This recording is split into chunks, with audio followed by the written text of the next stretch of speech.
November. It's 10 o'clock in the morning and you're joining us again for Around the House in 80 Days, which is just a movement programme to get us moving a bit more around our homes, trying different things and also just keeping that little bit warmer. Although today's a great day, sun is shining, heat is up, my glasses are steaming up.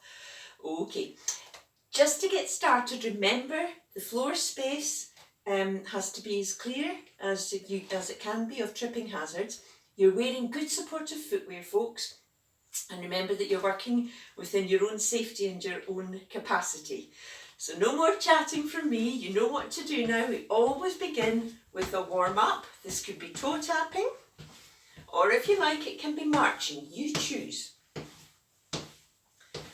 And it's the same if you're sitting. You're just getting your circulation going. And if I ask you what the most important thing is, then I can hear a chorus, a huge wave coming back at me when you all shout out, it's your posture. Your posture is really important. So remember, lovely and tall, stomach in, long back, long neck, chin tucked, smiling. If you can, bring in your arms for your warm up.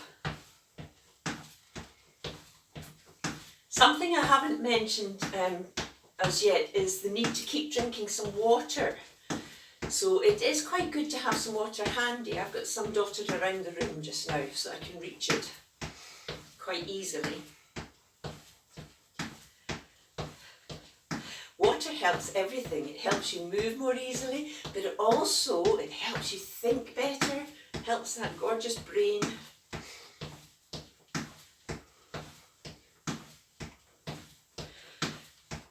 It helps you with your balance because you can feel quite dehydrated, dizzy if you're dehydrated. So drinking water is a great thing to add in to this programme of movement. Keep going, you're doing so well. Keep going. Remember your posture.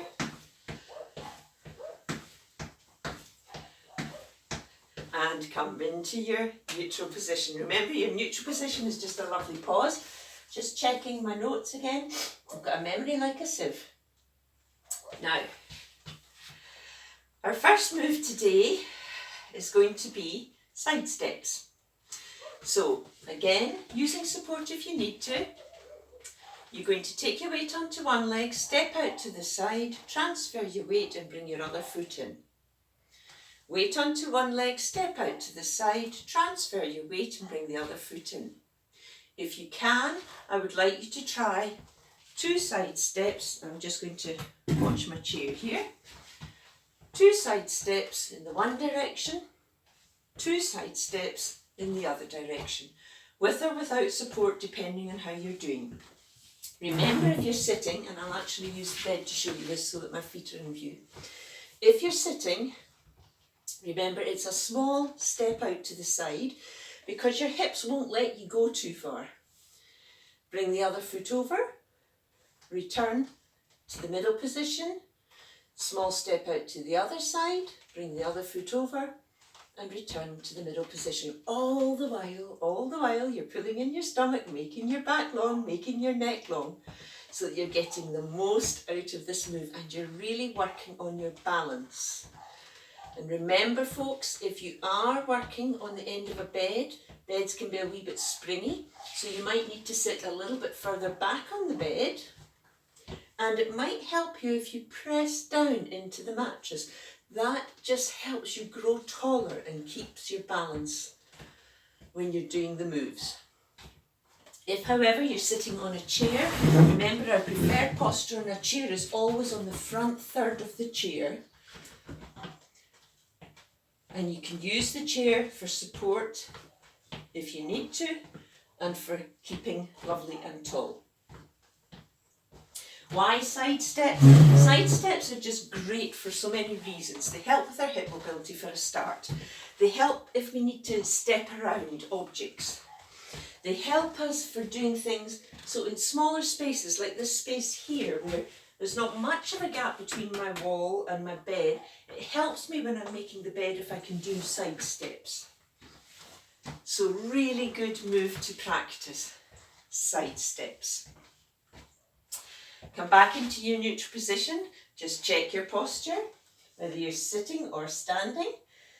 And our next move is a calf stretch. Now, if you're standing for a calf stretch, I've got very long legs, so I will take a step out. Now that might seem an awful big step to you, it's not for me. You might need a smaller step, but I need this one to get the stretch.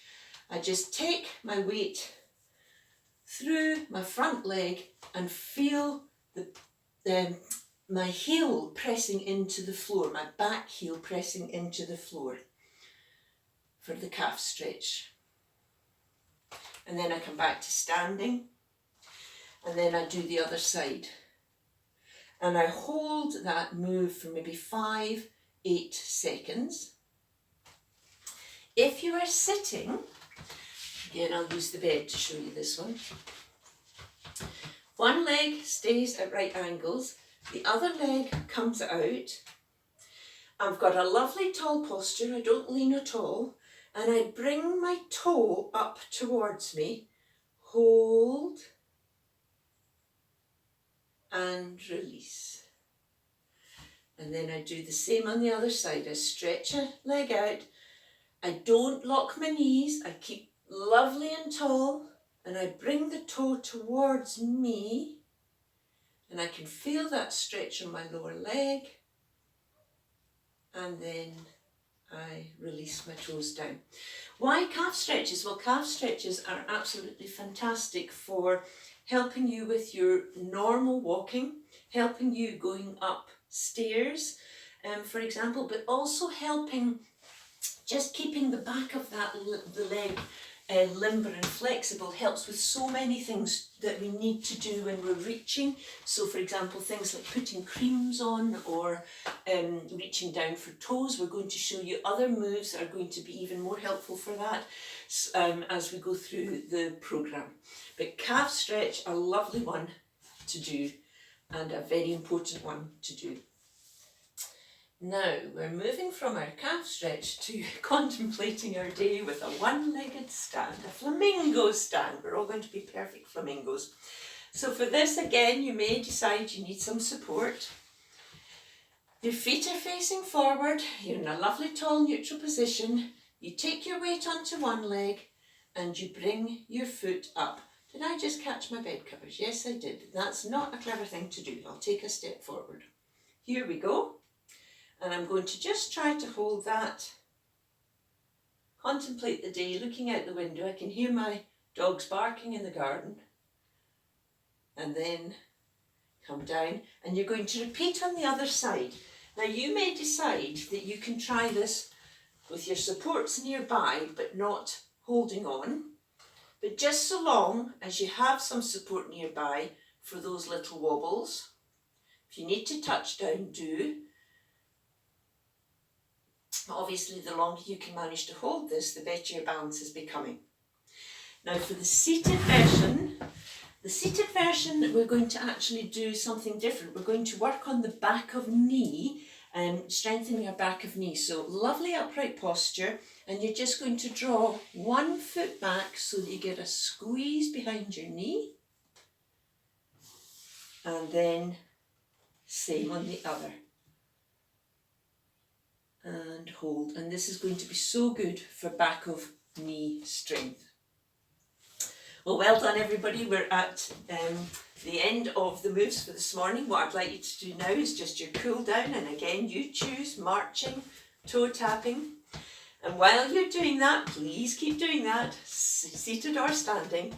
I'll just quickly revise the moves that we did this morning.